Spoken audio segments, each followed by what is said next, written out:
Goeiemôre, weer eens, wat 'n groot voorreg. En dankie Here vir nog 'n dag. Dankie vir nog 'n boodskap, Here. Here, dankie vir die Gees leiding vandag. Weet jy wat? Ons moet pas op vir hoogmoed, woede en tweespalt. Eie ekke, daai tipe goed.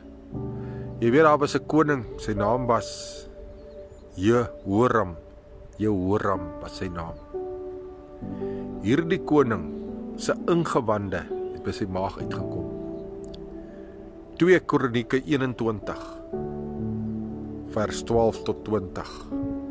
Weet jy, hierdie koning het sy 70 broers en 'n klomp priesters laat vermoor, sodat hy kon kry wat hy wou gehad het.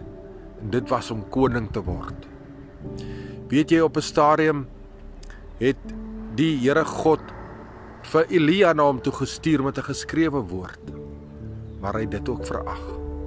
Liewers het hy gode opgerig, sodat die volk in hoerery verval.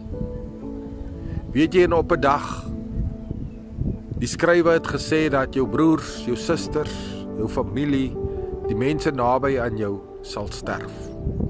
En op hierdie dag, in die 15de vers sê dit, dat sy ingewande het fisies by sy maag uitgekom, deur sy vel uitgekom.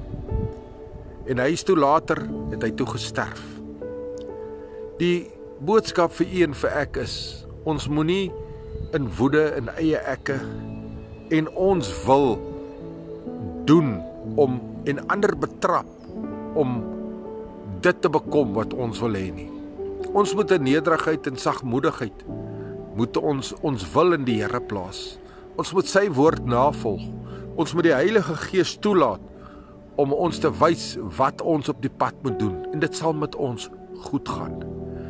Ons moet tot inkeer kom en bekeer in die Here en sy woord navolg. En sy woord, soos die halfboetie van Jesus sê, ons moet die woord begin doen. Ons moet dit nie net lees en dink is awesome en is nice nie, maar ons doen niks omtrent dit nie. Ons moet die woord begin uitleef. Moenie die ander kant van Jesus probeer nie. Dit mag dalk nie so goed met u gaan soos met hierdie koning nie. Maar laat liewers toe dat jou hart oortuig word in die woord van die Here. Ek is pastoor Gary, brood en water 5 minute woord groete, seëngroete, en weet net, soos ek altyd sê, Jesus is baie lief vir jou.